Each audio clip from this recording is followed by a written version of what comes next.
तो आप सभी बच्चों का हमारे चैनल पर बहुत बहुत स्वागत है। और आइए इस क्वेश्चन को देखते हैं। जैसा कि हमारा प्रोग्रेशन लगातार चल रहा है और क्वेश्चन की यहाँ पर प्रैक्टिस हो रही है।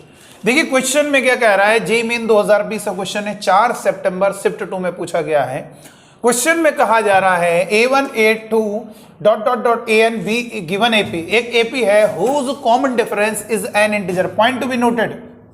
देखिए किसी एपी का कॉमन डिफरेंस इंटीजर बोलने का मतलब क्या हुआ? क्या वो नेचुरल नंबर होगा? बेटा नेचुरल नंबर क्या -2 इंटीजर नहीं है? इंटीजर मतलब ये हुआ कि हो सकता है एपी इस तरीके से भी हो सकती है। देखो ये हो गया। अगर नेचुरल नंबर बोल रहा है तो धीरे धीरे टर्म बड़े हो रहे होंगे और ये इसमें इसको माइनस करोगे नेचुरल। लेकिन इंटीजर का मतलब जैसे 17 है 15 है, ऐसा भी तो हो सकता है -2 भी तो कॉमन डिफरेंस। तो इंटीजर बोलने का मतलब कॉमन डिफरेंस या तो हमारा नेगेटिव होगा या पॉजिटिव होगा, लेकिन एक इंटीजर है। 0 आपका कॉमन डिफरेंस भी हो सकता है। चलिए ये तो उन्होंने बात बताई है, कोई दिक्कत नहीं। सम ऑफ n टर्म्स वो हम जानते हैं। तो सबसे पहले क्वेश्चन में कह रहा है कि हमें बताना है इसका Sn-4 यानी n-4 टर्म का सम और An-, तो यहां पर आंसर देखेगा ऑप्शन में कहीं भी आपका n नहीं है। इसका मतलब हमें n निकालना होगा। n कह रहा 15 से 50 के बीच में है, ठीक है। तो एक काम करेंगे, इसका nth टर्म क्या है बेटा? A1 plus n-1 into D. An कितना है पहले बताओ, लास्ट टर्म ये 300, फर्स्ट टर्म कितना है 1 plus n-1 common difference d। तो यहां से d की वैल्यू कितनी होगी बेटा? 299। यहां पर से अगर बात करेंगे तो n-1 into d is equal to 300 में 1 माइनस होगा 299, तो d की वैल्यू हो जाएगी 299 डिवाइडेड बाई n-1, ये हमारा d होगा। अच्छा ये बताइए, अगर हमारा कॉमन डिफरेंस ये है, अगर हम चाहते हैं डी इंटीजर आ जाए तो डी इंटीजर कब आएगा बताइए? डी इंटीजर कब आएगा? दिमाग लगाइए। ये आपका 299 है, तो ये बताओ इंटीजर कब आएगा? सबसे पहले ऐसा सवाल को कैसे करना है, ये बहुत ही यहां पर दिक्कत पैदा हो रही है। आप n की वैल्यू आराम से बता सकते हो। n की वैल्यू 15 से 50 के बीच में है। अब 15 से 50 के बीच में पता नहीं कौन सी वैल्यू रखने पर आपका ये इंटीजर बनना होगा। सबसे पहले इसे आप ब्रेक करो, इसके फैक्टर करिए, प्राइम नंबर में करो। कितना होगा 299, तो ये कितना होगा बेटा? इसको मल्टीप्लाई करोगे तो इसका मल्टीप्लाई 299, ये आपका कितना होगा? 13 का मल्टीप्लाई करेंगे तो कितना होगा बेटा? 13 दूनी 26, 3 13 39, 23 इंटू 1, यही तो हो रहा है बेटा। इसको लिख सकते हैं 23 इंटू 13 डिवाइड में n-1, ये ऐसा मल्टीप्लाई लिख दिया। मतलब जब आप ये देखिए, याद कीजिए 2 128 है तो पहले 2 से डिवाइड करते हैं, लेकिन आप जानते हो 2 से ना तो डिवाइड होगा भाई, 2 से नहीं हो रहा है ना 3 से हो रहा है। अब 9 9 18 तो 20, 3 से नहीं हो रहा है, 4 से तो होगा नहीं, 5 से भी नहीं होगा, 6 से डिवाइड करेंगे 6 नहीं हो रहा, 7 8 9, किसी से 10 से डिवाइड नहीं हो रहा, 11 से नहीं हो रहा, 22 12 13 से डिवाइड हुआ, ये हो गया, और 13 इंटू 13। इसका मतलब ये हुआ, ये हमारा डी इंटीजर कब बनेगा? जब n-1 क्या होगा बेटा? ये कैंसिल होगा, तो या तो ये 13 हो जाए तब आपका डी आ जाएगा, या आपका ये या तो 23 होगा या आपका n-1 13 के इक्वल होगा। बात को समझिए कैसे हो रहा है, ये बात ध्यान रखिएगा। ये वाली लाइन से सवाल सॉल्व होगा। इंटीजर कॉमन डिफरेंस इंटीजर है। अच्छा ये बताइए, क्या 5/n लिखा है, अगर ये इंटीजर लाना है तो n केवल 5 ही होगा, तभी ये इंटीजर आ पाएगा बेटा। n हमें मालूम है, हाँ n 1 में आएगा तो भी इंटीजर होगा, बिल्कुल सही बोला आपने। अगर ये 1 आएगा तो भी इंटीजर होगा, यहां पर जरा समझिएगा। लेकिन ये आपका n अगर 1 आएगा तो भी इंटीजर होगा, ये देखिए। लेकिन देखो इधर कैसे दिमाग लगाए, देखो n की वैल्यू 15 से 50 के बीच में होनी चाहिए। आप ये बिल्कुल सही कह रहे हो, तुम्हारा सही कहना है कि n-1 अगर 1 होगा तब भी तो होगा बेटा, n = 2। लेकिन ये आपकी वैल्यू पॉसिबल नहीं, आप 15 से 50 के बीच में रखना है भाई। ये इंटीजर कब आएगा बताओ? d की वैल्यू इंटीजर कब आ गई? तो ये इसे कट करना चाहिए ना, ये इसे कैंसिल करना चाहिए। तो तो कौन कौन से नंबर इसे काट सकते हैं? तो इसको मल्टीप्लाई करके मतलब इसके फैक्टर करो, तो फैक्टर किया तो 13 इंटू 23, इसका मतलब डिनोमिनेटर का 23 होगा तो भी कैंसिल हो जाएगा, मतलब 23 इस नंबर को काट देगा, और ये डिनोमिनेटर 13 होगा तो भी ये 13 कैंसिल, तब भी 23 आ गया। लेकिन अगर ये हमारा 1 होगा तब भी तो डी इंटीजर आएगा, लेकिन n ये 1 कब आएगा? जब n आप 2 रखोगे। इसका मतलब ये हुआ या तो आप भाई 15 से लेकर आप रखना चालू करो 16 डॉट डॉट डॉट 50 तक वैल्यू रखो और देखो इंतजार करो किस वैल्यू पे आ रहा है, तो ये यार रखने में बहुत टाइम बर्बाद होगा। उससे सबसे बेस्ट तरीका है आप इस नंबर को जो है काट के देखो कौन से नंबर कट कर पाएंगे इसको। तो इसे नंबर कौन कटेगा? 13 इंटू 13, यानी ये हमारा अगर 13 होगा, देखो कैसे, अगर ये 23 हुआ तो जान तो क्या होगा, 23 से 20 देखो डी आ गया, और अगर हमारा क्या होगा बताइए 13 हो गया तो अब ये कैंसिल। बाकी आप जानते हो प्राइम नंबर को और कोई दूसरा नंबर थोड़ा ना कैंसिल कर सकता है भाई। ये हो गया तो ये कितना होगा, n इज इक्वल टू कितना होगा भाई 20। भाई प्राइम नंबर का मतलब क्या होता है? उसको काटने वाला जो नंबर होता है वो केवल 1 होता है या, तो ये हमारा 299, अगर 299 की बात करेंगे तो ये आपने इसको मल्टीप्लाई करके ऐसा लिख दिया है, और ये अगर लिख दिया है तो ये आपका इंटीजर कब आएगा डी? जब ये या तो 23 हो या ये आपका 13 होगा। ये 23 होगा तो भी ये कैंसिल होगा और 13 होगा तो भी, बाकी और कोई होगा तो ये कैंसिल नहीं हो पाएंगे, तो इसलिए एन डी हमारा नॉन इंटीजर बन जाएगा। देखा जाए तो हम ये रख देंगे 6 रख दो, एन 6 न रखो, 15 के बाद कुछ और रख दो, 16 रख दो, तो 16 रखने पर ये डी जो इंटीजर नहीं बन पाएगा, डी इंटीजर तभी बनेगा। भाई ये बताओ, मैंने कहा 7 इंटू 5 डिवाइड में एन, बताओ ये डी इंटीजर कब बनेगा? जब n क्या होगा, n या तो 7 होगा या तो n क्या होगा 5 होगा। भाई 7 रखो तो कट गया तो इंटीजर आ गया, 5 रखो और कुछ रखोगे तो काट ही नहीं पाएगा। तो ये आपका ये जो लाइन लिखी है d इज इंटीजर, इसी से सवाल हो रहा है। देखो common difference is an integer, तो याद रखना कभी ऐसा क्वेश्चन पड़ जाए 299 को आपने मल्टी फैक्टर किया तो इसको 1 से लेकर 12 तक कोई नंबर डिवाइड नहीं करेगा, लेकिन जैसे 13 रखेंगे तो इसे डिवाइड होगा 20, तो 13 इंटू 23 लिख सकते हैं आप। मल्टीप्लाई करके देखो 13 3 39 और 13 दूनी 26, 26 और 3 29, देखो वही चीज बन गई। तो ये आपका जो है जब या तो 23 होगा या 20 या 13 होगा तो आपका क्या होगा, डी इंटीजर। अच्छा, एक बच्चे ने कहा sir n is equal to -23 होगा तब भी तो आएगा, देखा जाए तब भी तो डी इंटीजर आएगा, लेकिन इस केस में n आपका नेगेटिव आएगा।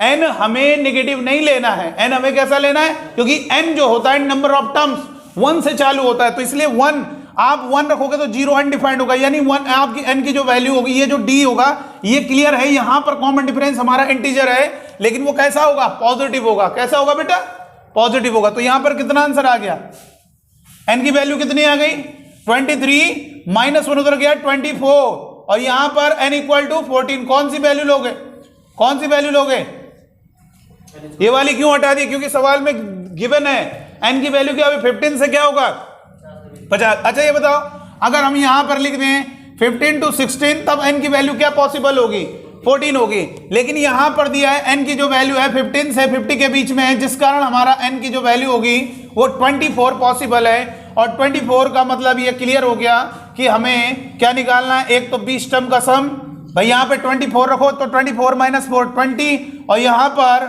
ये क्या है, एक तो 24 मतलब सम ऑफ 20 टर्म निकालना, और दूसरा 24 रखोगे कितना होगा 20th टर्म, ये दोनों चीजें निकालनी। चलिए आइए, सम ऑफ 20 टर्म कितना होगा, अगर बात करेंगे सम ऑफ 20 टर्म कितना होगा, तो 20 बटे 2 और 2a कितना होगा, हाँ फर्स्ट टर्म लास्ट टर्म को जोड़ दो तब भी तो आ जाएगा। क्या चीज, a1 दिया है, a300 दिया है, नहीं तो फर्स्ट टर्म और लास्ट टर्म को जोड़ोगे तो वो a1 प्लस an आएगा ना, हमारा 301 आएगा। हमें क्या निकालना है, हमें 20th टर्म निकालना है और साथ में 20 टर्म का सम निकालना है। 1 से लेकर जितने भी टर्म है 20 तक उनको ऐड करना है। तो ये कैलकुलेटर से ऐड करें, a फर्स्ट टर्म कितना है 1 प्लस 20 में 1 माइनस होगा 1, और d कितना है कॉमन डिफरेंस, d निकालो ना, d कितना होगा, यहाँ पे d कितना होगा 13 नहीं हो जाएगा भैया। जब n आपका 24 है तो 24 में -1 होगा, 23 से 23 कैंसिल, तो d कितना होगा 13 होगा, तो यहां पर 13 रख देंगे, और ये कितना होगा, ये 2 से कट होगा 10, और ये 10 इंटू कितना होगा 19 तिया, ये कितना होगा 19 तिया 57, और 19 से कम 19 और 5 कितना होगा 24 और ये 247 में 2 जोड़ोगे 249 ये तो होगा 2490 कोई है ऑप्शन 2490 कोई है ऑप्शन ये अभी ये 2 ऑप्शन ये दोनों को तो हट गए ये दोनों में से कोई एक हो सकता है। अब हमें ये देखना होगा हमें 20th टर्म बोल रहा है तो 20th टर्म क्या होगा बताओ 20th टर्म होगा A1 प्लस 2019D और हमारा फर्स्ट टर्म कितना है 1 और D कितना है कॉमन डिफरेंस 13 तो ये कितना होगा ये हो गया 1 प्लस और ये होगा 247 19 57 यानी कितना होगा 248 247 में एक जोड़ोगे 248 यानी ऑप्शन कौन सा होगा बेटा। देखो यहां पर एक बार क्वेश्चन को क्लियर कीजिए समझिए कैसे क्वेश्चन को करना है। बहुत ही शानदार क्वेश्चन है इस टाइप का क्वेश्चन में मजा आ गई। देखिए क्वेश्चन में कह रहा है एपी है और ये जो लाइन है इसकी वजह से ही हुआ और आपको बता दें यहां पर इसका कॉमन डिफरेंस इंटीजर है लेकिन आपका मैं बता दूं कॉमन डिफरेंस यहां पे पॉजिटिव ही होगा क्योंकि देखिए n की वैल्यू अगर 24 रखोगे तो पॉजिटिव ही नंबर आएगा। तो याद रखना यहां पर जो d इंटीजर है तुम क्या जानते हो कोई फ्रैक्शन इंटीजर बन सकती है ये तभी बनेगी जब ये इसको कैंसिल कर पाएगा।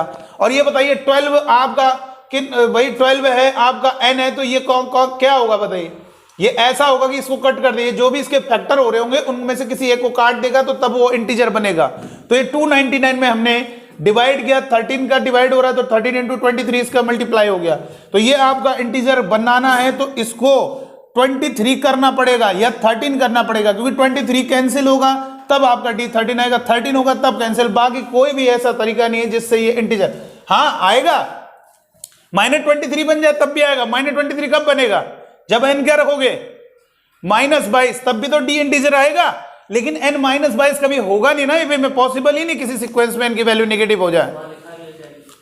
और नहीं पहली बात तो n जो है हमारा जो टर्म्स होता है n equal to 1 first term n equal to second term n equal to 3 third term n कभी नेगेटिव हो ही नहीं सकता। और लेकिन यहां पर ये जो लिखा है देखो n की 2 वैल्यूज आ रही हैं तो ये कैसे क्लियर हुआ कि ये लेनी है क्योंकि ये लिखा हुआ है n की वैल्यू 15 से 50 के बीच में इसलिए हमारा आंसर क्या होगा बेटा ये हो गया। जल्दी से नोट कर लीजिए। देखिए बेटा सम ऑफ नेक्स्ट एन टर्म्स की क्या कहानी है जरा सीखेंगे। लिखा तो है sum of next N terms लेकिन इसका कोई मीनिंग नहीं होता। आप बेटा जरा ध्यान दीजिएगा सम ऑफ नेक्स्ट एन टर्म नहीं दिख रहा y माइनस एक्स अब नजर आ रहा है। चलो देखिए इधर बेटा होता क्या है आप बच्चों को बता दें जैसे मैंने कहा सम ऑफ नेक्स्ट एन टर्म्स इसका कोई मीनिंग नहीं। आपको कोई भी प्रोग्रेशन का क्वेश्चन है तो उसमें ये जरूर दिया होना चाहिए सम ऑफ 10 टर्म्स फिर हम बोले सम ऑफ नेक्स्ट कुछ भी बोले तो समझ में आता है लेकिन केवल हम बोलेंगे सम ऑफ नेक्स्ट एन टर्म्स इसका कोई मीनिंग। जैसे देखो इसमें बोला है सम ऑफ फर्स्ट 7 टर्म भाई हमने कहा अगले 2 दिन तो कौन से 2 दिन अभी ये 17 तारीख है मान लीजिए तो अगले 2 दिन समझ में आ रहा 18 19 हो गया 25 तारीख तो अगले दिन हो गया 26 27। तो ये क्लियर होना चाहिए कि सम आपको पहले कुछ दिया होगा जैसे दिया है सम ऑफ फर्स्ट 11 टर्म्स कुछ भी दिया फिर हम बोलेंगे सम ऑफ नेक्स्ट यानी उसके बाद वाले टर्म तो ये बात समझ में आती है। तो याद रखना केवल इतना नहीं लिखा होगा पहले कुछ बातें कुछ टर्म का सम दिया होगा फर्स्ट फिर उसके बाद लिखा होगा सम ऑफ नेक्स्ट। जैसे इस क्वेश्चन में दिया है सम ऑफ फर्स्ट 7 टर्म्स इसके प्रथम 7 पदों का योग x है और and sum of next 8 terms ये कितना दिया है y दिया है तो फाइंड y माइनस एक्स कैसे निकालेंगे जरा सीखिए।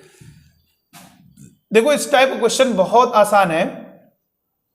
सम ऑफ नेक्स्ट टर्म वाले फंडे को कैसे करेंगे सम ऑफ नेक्स्ट 10 टर्म्स एक काम करेंगे सबसे पहले सम ऑफ फर्स्ट टर्म बताइए कितना होगा।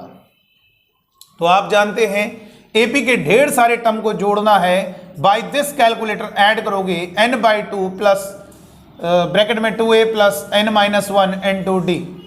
तो सम ऑफ फर्स्ट 7 टर्म्स होगा 7/2 और 2a यानी फर्स्ट टर्म होगा हमारा 1 प्लस एक लेस करोगे 7 में 1 माइनस हुआ 6 और कॉमन डिफरेंस कितना है 3 तो ये 3 हो गया। तो ये सम ऑफ फर्स्ट 7 टर्म्स हो गया ठीक है। तो यहां से कैलकुलेशन करेंगे 7/2 इंटू 6 3 18 और 2 20 2 से कट होगा 10 इंटू 7 यानी सम ऑफ फर्स्ट 7 टर्म्स होगा 70।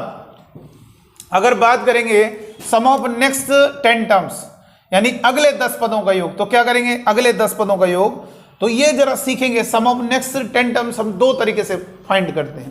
पहला तरीका क्या है, देखो इधर इसमें कह रहा है सम ऑफ 7 टर्म्स, और आपको मालूम है, और फिर आपसे कहा है सम ऑफ नेक्स्ट कितने टर्म्स 10 टर्म्स। तो या तो एक काम करेंगे, दो तरीके से निकाल सकते हैं सम ऑफ नेक्स्ट 10 टर्म्स। आप या तो y निकालना, या तो 17 टर्म का समीशन निकाल लीजिए।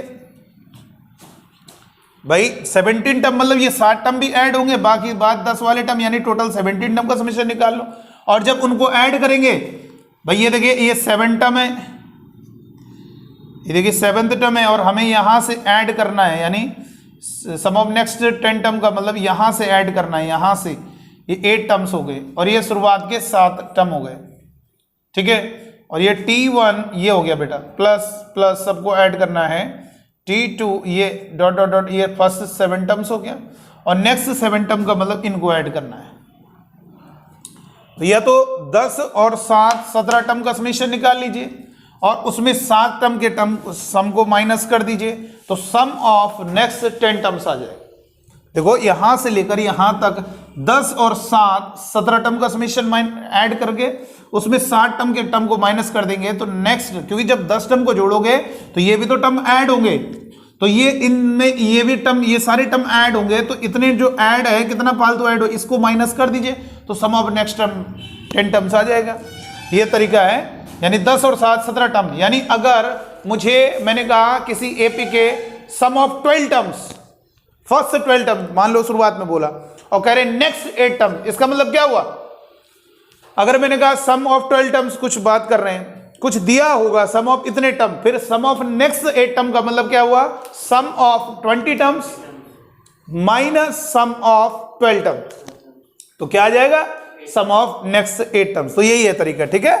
जितने टर्म दिए थे और जितने अगले बार है, पहले दोनों को मिलाकर उतना सम निकालें, फिर जितने मतलब शुरुआत में दिए उसको माइनस कर दीजिए। तो 17 टर्म का समीशन क्या होगा, 17/2 2a, फर्स्ट टर्म कितना है बेटा, फर्स्ट टर्म कितना है इस एपी का 1 प्लस 17 में 1 माइनस होगा 16, कॉमन डिफरेंस कितना है 3, तो ये 17 टर्म का समीशन माइनस, और ये 7 टर्म का समीशन कितना होगा, यहां पर अगर हम 7 टर्म का समीशन माइनस करेंगे तो कितना होगा बेटा,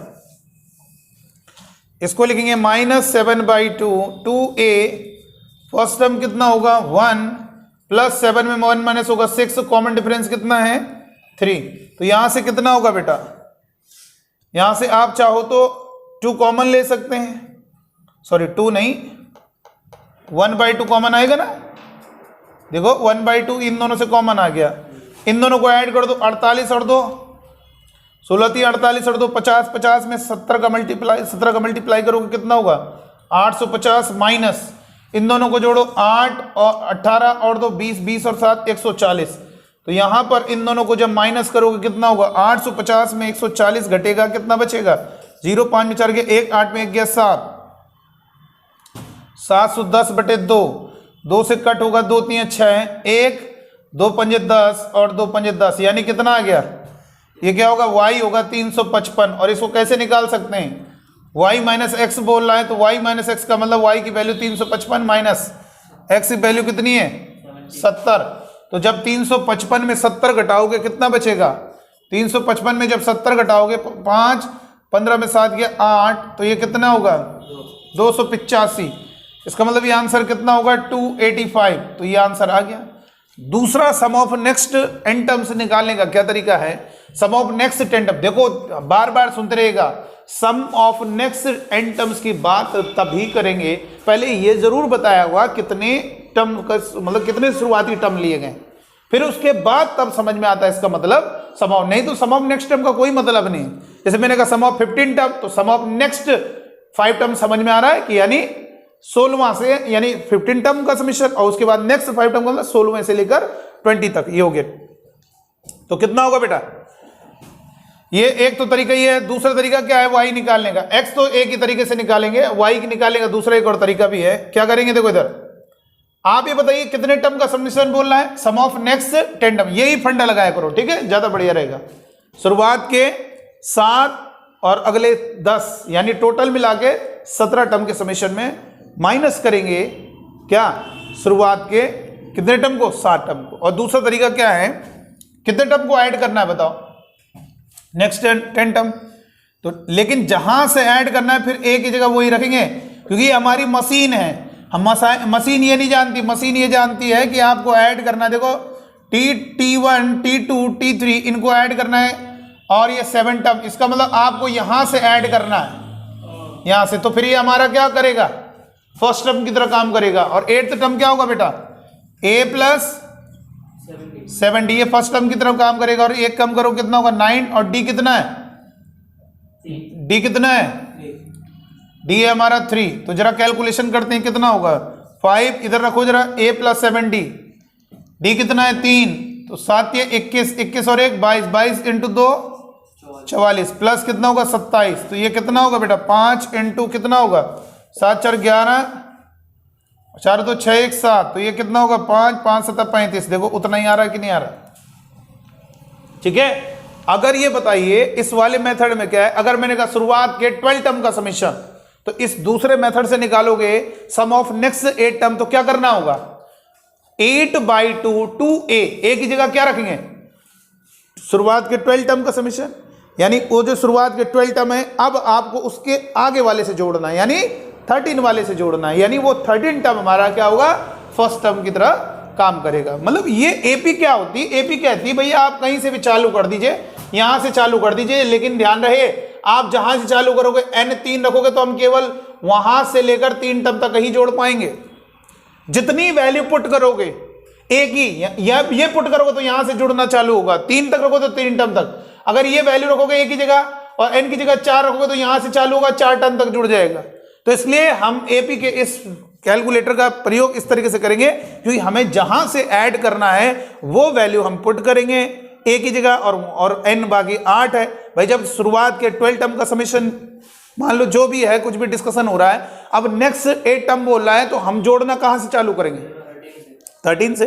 तो उसकी जगह a रख दो और 8 रख दीजिए, तो वहां से 8 टर्म तक ऐड हो जाएगा, वही हमारा सम ऑफ नेक्स्ट 8 टर्म होगा। लेकिन आप दोनों तरीके से यूज कर सकते हो, लेकिन ये भी तरीका बहुत बढ़िया है। जैसे इसमें क्या है कि जैसे मान लो मैंने कहा किसी एपी के फर्स्ट 5 टर्म का समेशन, सुन लीजिएगा, मान लीजिए कोई एपी है, देख लीजिएगा इस क्वेश्चन को बाद में देख लेंगे, आप नोट कर लेंगे। देखिए जैसे मैंने कहा कोई एपी है, उसके फर्स्ट 5 टर्म का समेशन, एपी है उसका फर्स्ट टर्म कितना है, मान लीजिए कोई एपी है उसका फर्स्ट टर्म कितना है, 2 है, और क्वेश्चन में दिया है sum of first, if the sum of first 5 terms of an AP, if the sum of first 5 terms of an AP is equal to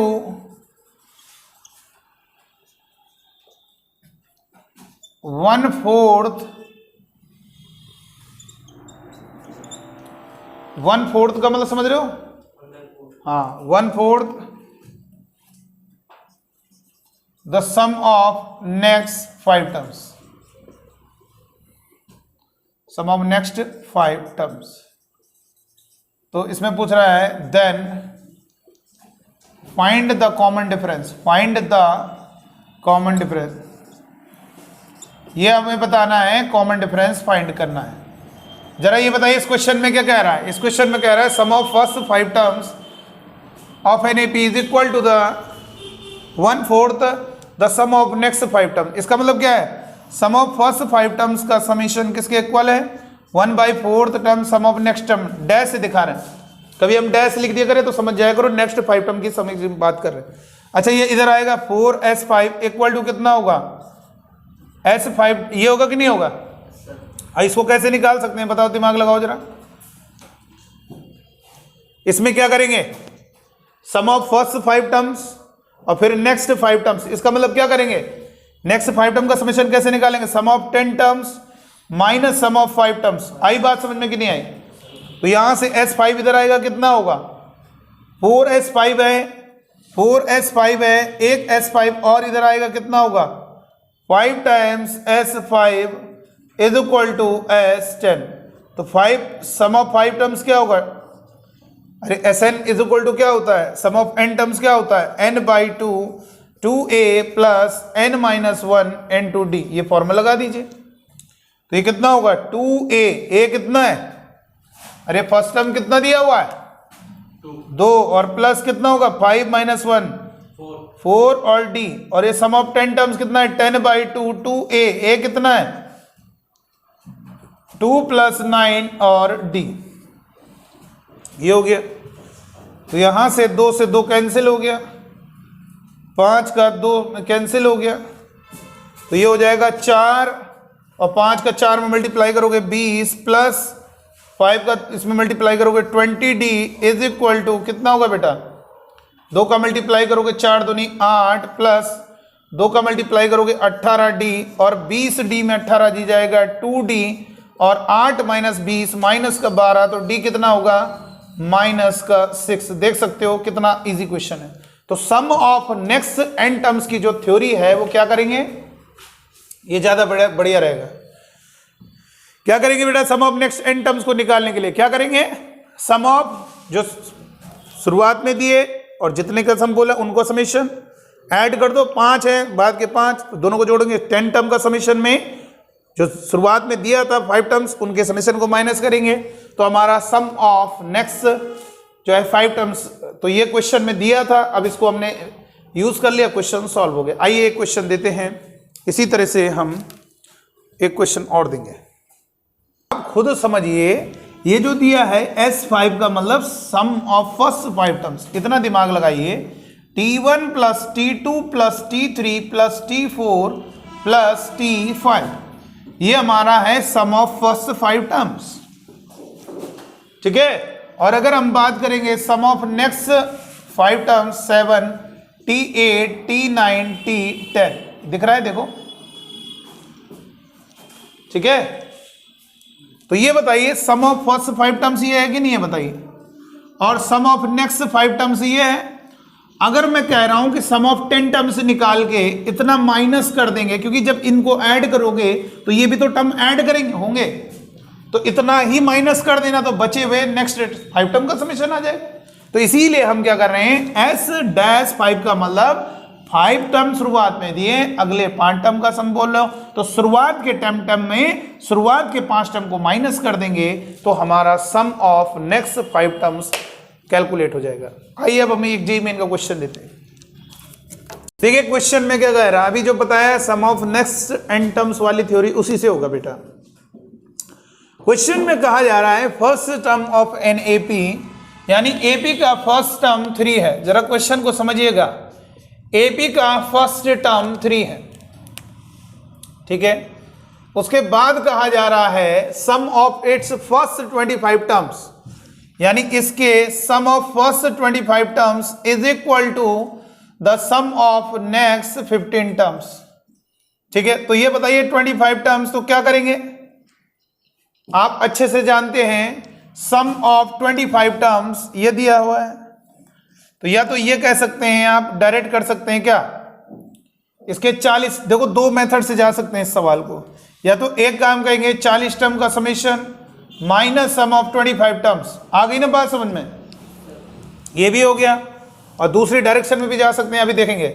और सम ऑफ n टर्म्स आप जानते हैं n/2 is equal to 2a plus n minus 1 n/2d। तो यहां पर अगर बात करेंगे 25 का टर्म का समेशन, तो 25/2 2a, a फर्स्ट टर्म कितना है 3 प्लस 25 में 1 माइनस होगा 24 और d निकालना है, तो सम ऑफ 40 टर्म्स होगा 40/2 2a, a यानी कितना होगा 3 प्लस का 24 में 1 माइनस होगा 39 इंटू डी माइनस कितना होगा बेटा 25/2 और इधर कितना होगा 2a प्लस 24 इंटू डी। तो यहां से ये कैंसिल हो जाएगा, 20 इधर हो गया और इधर ये 1/2 अंदर जाएगा, तो ये होगा 1/2 अंदर जाएगा, तो ये 2 कैंसिल हो जाएगा, 1/2 अंदर जाएगा तो ये 12 हो जाएगा। इसी प्रकार ये 1/2 अंदर जाएगा तो 2 कैंसिल होगा, 2 और ये 12 हो गया।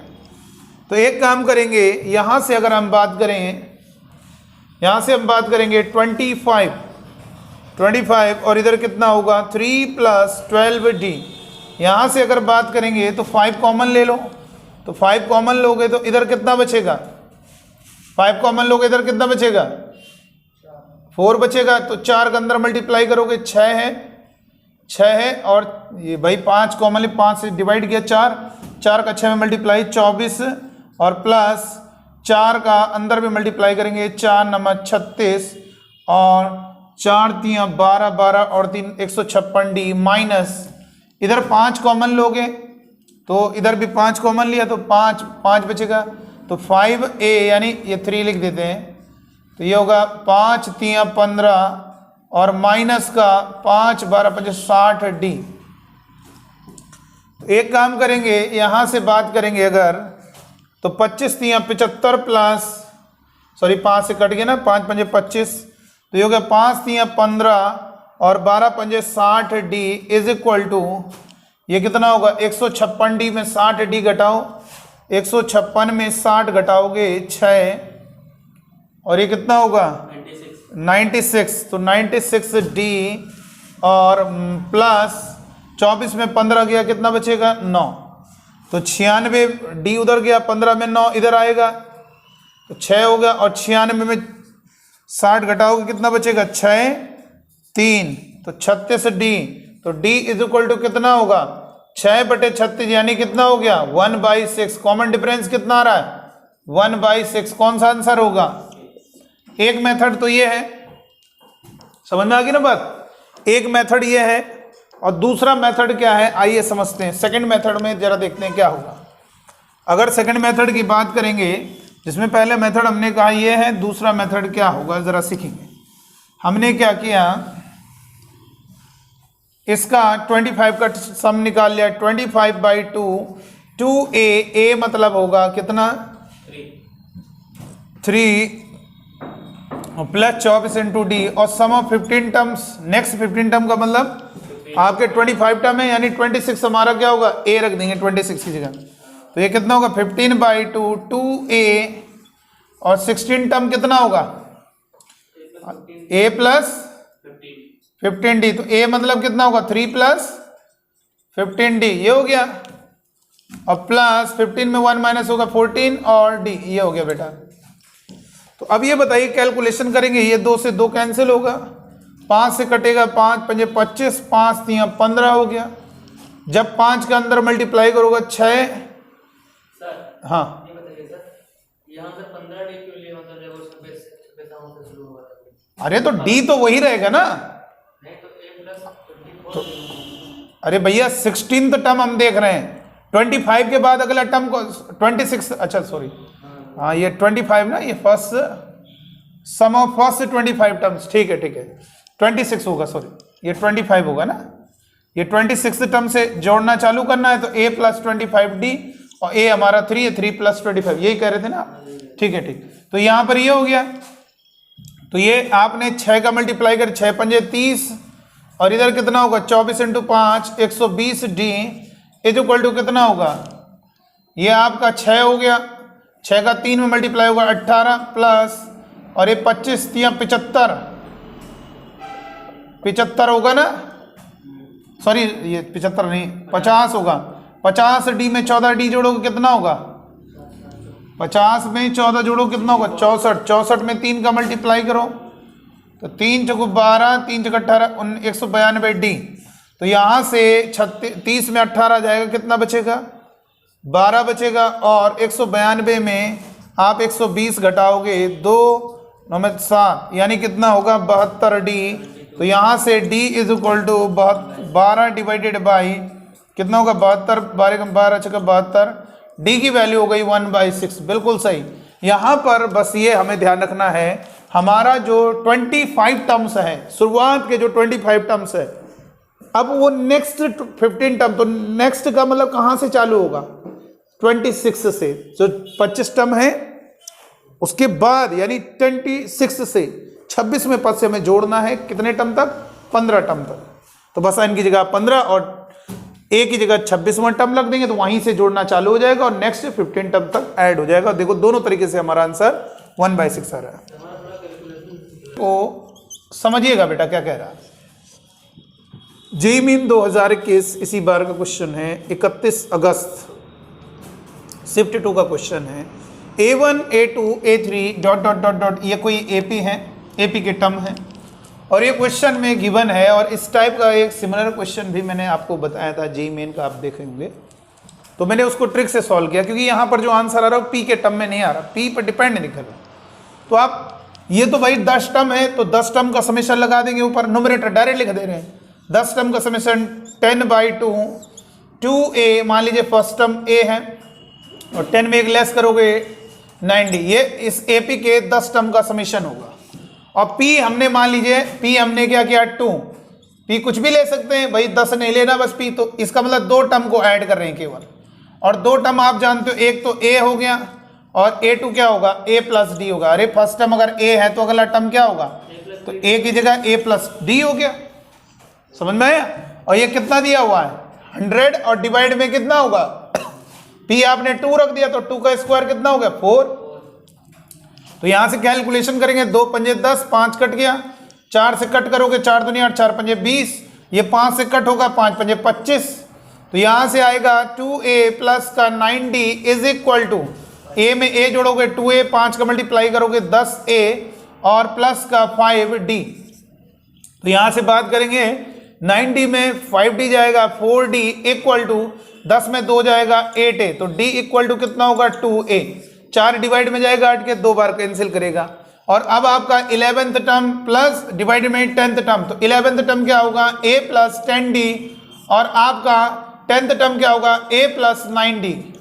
तो a + d की जगह कितना रखेंगे 2a, तो 2a रखोगे मतलब 10 का मल्टीप्लाई करोगे तो कितना होगा 20a और यहाँ पर a + 2a रखोगे मतलब 18a। तो यहाँ से 20 में 1 जोड़ोगे 21a डिवाइड में 18 1 जोड़ोगे 19a, a से कैंसिल 21 डिवाइडेड बाई 19। कोई आंसर? कोई आंसर देखिए कितना इजी क्वेश्चन है। चलिए नोट कर लीजिए जल्दी से। देखिए इस क्वेश्चन में देखना होगा, इस क्वेश्चन में कह रहा है if the sum of the series up to n terms is up to n terms, यानी इसके या nth टर्म, बात वही है कोई दिक्कत नहीं, अप टू n टर्म्स लिखो या nth टर्म, n टर्म तक जा रहे हैं, इनका समेशन 488 है। तो हमें क्वेश्चन में दिया हुआ है कि यदि हमारा वो उस टर्म को निकाले जो n की वैल्यू आएगी, वो अगर नेगेटिव है तो n की वैल्यू कौन सा ऑप्शन इनमें से सही होगा। देखिए जरा, सबसे पहले ये बताइएगा आप बच्चे, ये बताइए क्वेश्चन में सम ऑफ द सीरीज 20, पहले ये सीरीज तो पता चले क्या है, एपी तो नहीं है 20, इसमें इसको माइनस करो, इसमें इसको माइनस करो, अगर इसमें इसको माइनस करने पर इसमें इसको माइनस, ये सेम आ गया तो एपी हो गई। तो एपी का कैलकुलेटर यूज कर लेंगे, 19 पंजे 95 और 3 98/5 माइनस 20, तो ये हो जाएगा माइनस का 2/5। ये डी अभी देखते हैं, इतना ही आना चाहिए क्योंकि 100 में 98 जाएगा माइनस 2/5। दूसरा माइनस करो, 19 पंजे 95 96/5 माइनस 19 पंजे 95 और 3 98/5, जिस कारण ये हमारा माइनस 2/5 इधर से भी आ रहा है। इसका मतलब इस एपी का कॉमन डिफरेंस माइनस 2/5 होगा। तो इसके n टर्म का summation n/2 2a, first term कितना है 20 प्लस n-1, कॉमन डिफरेंस कितना है, कॉमन डिफरेंस है माइनस का 2/5 और इक्वल टू कितना दिया है 488। तो यहां से ये 2 अंदर जाएगा 1/2, इस 2 को कैंसिल करेगा, ये 2 अंदर जाएगा, इस 2 को भी कैंसिल करेगा।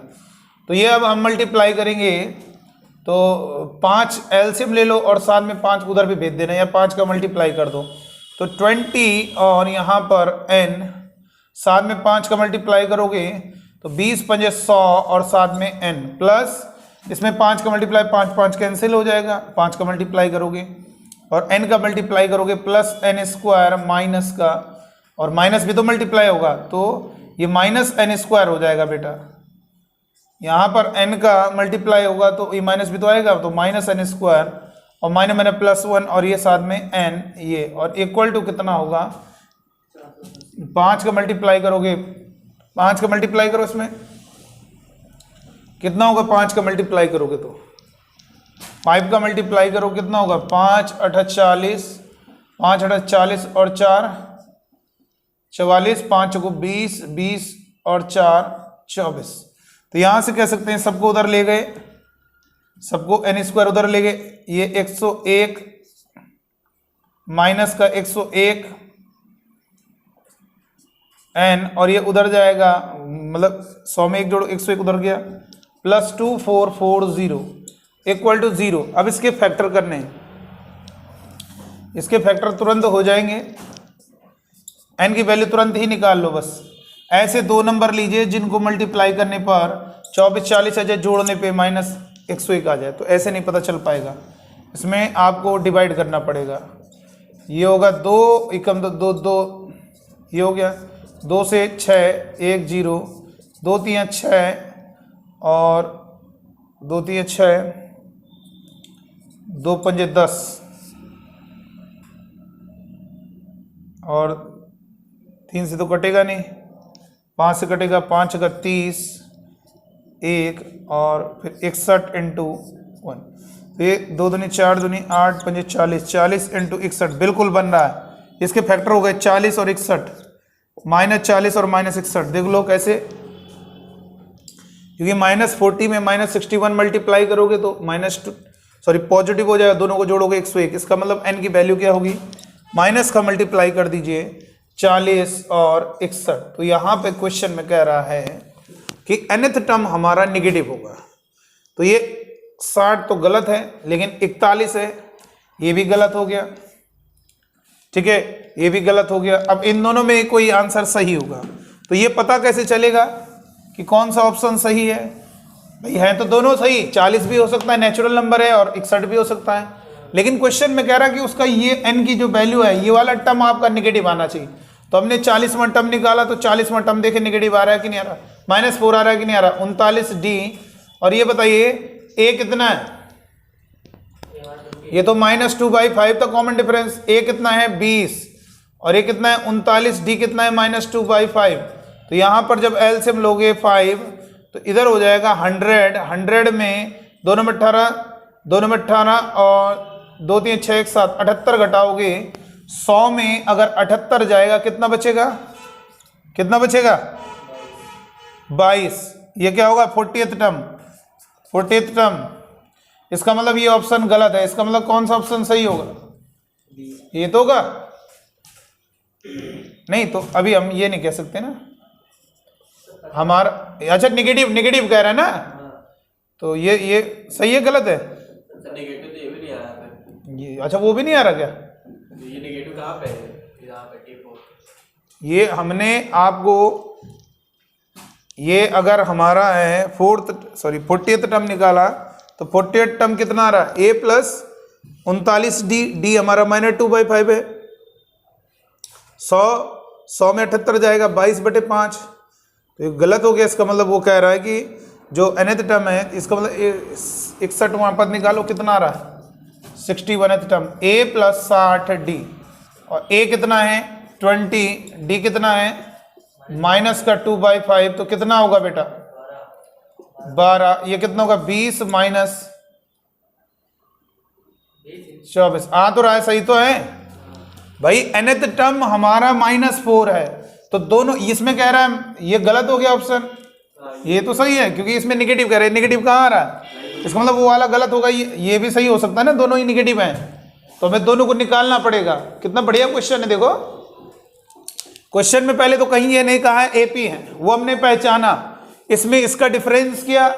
बेटा किसी भी सीरीज में 3 टर्म तक जो पैटर्न चल रहा है फिर वो आगे मेंटेन रहेगा, तो इसलिए आप ये चेक करो, इसमें डिफरेंस करने पर, इसमें इसको माइनस करने पे जितना आ रहा है, अगर इसमें भी इसको माइनस करने पर उतना ही आएगा, तो ये फिर AP होगी। सर वो फिर जरूरी तो नहीं, इसमें वो ऐसा रूल होता है सीक्वेंस सीरीज का कि मिनिमम आपके 3 टर्म तक जो पैटर्न चल रहा है वो फिर आगे मेंटेन होगा, तभी उसे सीक्वेंस नाम दिया जाता है। कि 3 टर्म तक आपने लिख दिया तो फिर जो चल रहा है फिर वही पैटर्न चलना है, तो इसमें इसको माइनस करने पे जितना आ रहा है, अगर इसमें इसको माइनस करने पे भी उतना ही आएगा, तो आगे इसका मतलब ये सीरीज क्या है, एपी है। तो ये सीरीज एपी है, तो इसका सम का एन टर्म्स का सम का फॉर्मूला लगा दिया 488 के बार, इसके फैक्टर किए तो एन की 2 वैल्यूज आ रही है। अब ये क्लियर हो गया कि एन हमारा 60 गलत है, क्योंकि एन हमारा 61 आएगा, एन 40, ये भी 41 भी गलत है। तो अब हमने क्या किया कि हमने उसकी टर्म की वैल्यू निकाली। एक बार 40वां पद निकाला, 22/5 आ रहा है तो गलत है, यानी वो जो nth टर्म है वो नेगेटिव आना चाहिए। तो दोनों नेगेटिव है, इसका मतलब ये वाला गलत हो गया, तो ये फिर टिक लगा दीजिए। 61वां पद निकाला, वो -4 आ रहा है, इसका मतलब nth टर्म हमारा -4। जल्दी से नोट करिए। इस क्वेश्चन को जरा समझिएगा। एक एपी है जिसका फर्स्ट टर्म 3 है और कह रहा है sum of first 8 terms, sum of first 8 terms twice sum of first 5 terms. Next की कोई बात नहीं है, तो नेक्स्ट न लगाना जबरदस्ती फंडा। Sum of first 8 terms is twice, यानी दुगना है किसके, first sum of first 5 terms. हो गया अब खेल खत्म। ट्वाइस का मतलब डबल। जो सम ऑफ फर्स्ट 8 टर्म्स है वो सम ऑफ फर्स्ट 5 टर्म्स का ट्वाइस है। तो बेटा ये यार ये बताइए 10 है और ये 5 है, ये ट्वाइस है, तो उधर लगाओगे 2 का मल्टीप्लाई इधर करोगे तभी तो इक्वल होगा। ठीक है, ये आपका फर्स्ट 8 टर्म्स जो है उस सम का ट्वाइस है। भाई ये देखिए 10 है, हमारे पास एग्जांपल कमी थोड़ी ना है, ये 10 है और ये 5 है, ये क्या है, ट्वाइस है उसका, तो किधर लगाओगे 2 का मल्टीप्लाई उधर करोगे ना, तभी तो उसके इक्वल हो। इसमें करोगे तो और ज्यादा नहीं हो जाएगा, डबल हो जाएगा। ठीक है, तो यहां पर क्या होगा, देखिए यहां पर 8 टर्म का समेशन 8/2 2a, a यानी 3 प्लस 8 में मन गए d और 2 और 5/2 2a, a कितना है 3 प्लस और ये एक लेस करेंगे 5 4 into d।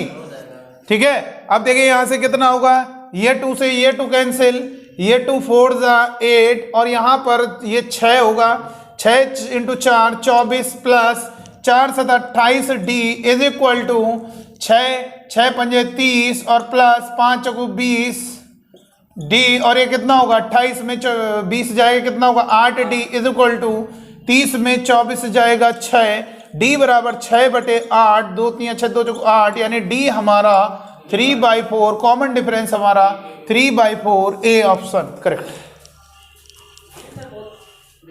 मान लीजिए अरे ये देखो मैंने कहा x y से 10 ज्यादा है, जिसको बोला जाता है उसमें कभी नहीं करना। अब मैंने कहा x इससे 10 ज्यादा है, इसका मतलब 18 है मान लीजिए और ये 8 है, या मान लीजिए हमने कह दिया कि ये आपका 3 ज्यादा है इससे, ये 13 है और ये 10 है, तो बताओ जो 3 ज्यादा है उसमें ऐड करोगे और ज्यादा नहीं हो जाएगा। अगर ये इससे ज्यादा है तो आप क्या करोगे x equal to y plus 3। अगर x आपका 20 है और y आपका 10 है तो x क्या है ट्वाइस है y का, तो x y का ट्वाइस है, यानी जिसका ट्वाइस है उसी में मल्टीप्लाई करना होगा तब वो इक्वल हो जाएंगे। चलिए अब कल इसको कंटिन्यू करते हैं। ठीक है, जो नए बच्चे हैं चैनल को सब्सक्राइब करें। Thank you.